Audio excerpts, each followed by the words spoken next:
जय श्री राम भक्तों। दोस्तों, कथा बहुत ही सुंदर और हास्यप्रद है। आज की कथा है चतुर ब्राह्मण की मिठाई। आइए कथा श्रवण करें। बहुत समय पहले की बात है। किसी गांव में एक ब्राह्मण रहता था। उस ब्राह्मण का मुंह लगा भांजा पलटन 2-4 दिनों के लिए ही अपने गांव से वापस हो आया था। उसे देखते ही ब्राह्मण मामा ने चिढ़ते हुए कहा, तुम्हें कोई काम धाम नहीं है क्या? ऐसे ही घूमते रहते हो। वह भी आखिर ब्राह्मण का भांजा था, कम ढीठ न था। ब्राह्मण दूसरों के लिए 30 मार खां भले हो, उसके लिए तो वह बाप के साले ही थे। अतः उसने निर्लज्जता पूर्वक कहा, मामा हो, बात क्या हुई कि कल शाम मैंने अपने दादा से मिठाई खाने के लिए पैसे मांगे तो उन्होंने डांटते हुए कहा कि अपने मामा से क्यों नहीं कहते हो। मैंने भी गुस्से में कहा कि जितनी मिठाइयाँ मामा खिला देंगे उतनी आप भी खिलाइएगा। इस पर दादा ने कहा, अरे जाओ जाओ, एक भी खिला दे तो गनीमत, वह तो स्वयं एक नंबर का ठग है। ब्राह्मण ने मुस्कुराते हुए कहा, तो ठीक है, चलो मेरे साथ। दूर से ही एक दुकान दिखाते हुए कहा, उस दुकान में जो जो मिठाई खानी हो इच्छा भर खा लेना, मैं आ रहा हूँ। कुछ देर बाद ब्राह्मण पहुँचे और भांजे के पास बैठकर उसे भरपेट खाने के लिए उत्साहित करते रहे। उसके डकार लेने के बाद ब्राह्मण ने धीरे से कहा, अब तुम अपने गांव चले जाओ। भांजा चला गया।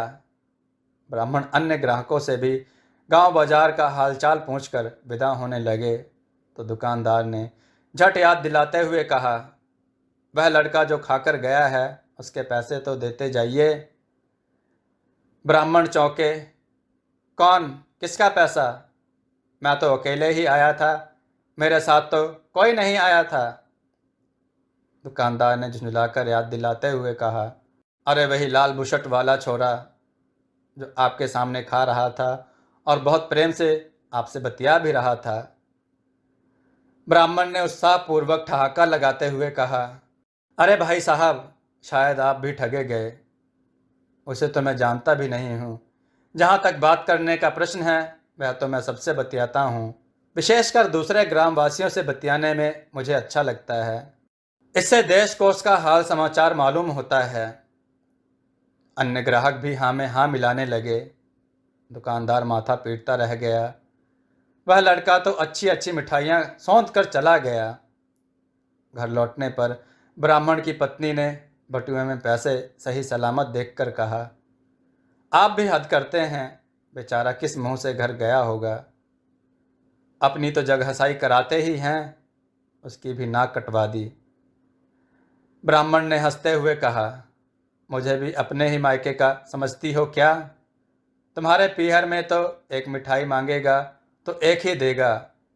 अरे भरपेट खाकर गया है, अब वह 6 महीने मिठाई खाने का नाम न लेगा। उसके खानदान में किसी ने इतनी मिठाइयाँ पत्तल में देखी भी ना होंगी। पत्नी चौंकी, किंतु पैसे बटुए से तो एक भी नहीं निकला है। ब्राह्मण ने पंच के लहजे से कहा, अरे मानिनी, सब जगह पैसे का ही कर्ज नहीं उतारा जाता है। कभी कभार गलत बात के समर्थन के प्रायश्चित स्वरूप भी क्षति उठानी पड़ती है। ऐसे ही कर्म का परिणाम उस दुकानदार को भुगतना पड़ा है। 2 वर्ष पूर्व उसने मुझे अपरिचित तथा एक हजाम को अपना परिचित बताकर उसके अनुचित बात में हाँ मिला दी थी। उसी दिन मैंने निश्चय कर लिया था कि देर सवेर दुकानदार को यह कर्ज उतारना पड़ेगा। उसी के प्रायश्चित में आज उसने भांजे को भरपेट मिठाइयाँ खिलाई हैं। यह कहकर ब्राह्मण आराम से सोने चला गया। दोस्तों, आपको यह कथा कैसी लगी? अपने विचार और सुझाव कमेंट में जरूर दें। हमारी कथाओं को लाइक करें, हमारे चैनल को सब्सक्राइब करना न भूलें। हमारी कथाओं को शेयर जरूर करें जिससे लोगों को अच्छा ज्ञान प्राप्त हो। जय श्री राम भक्तों।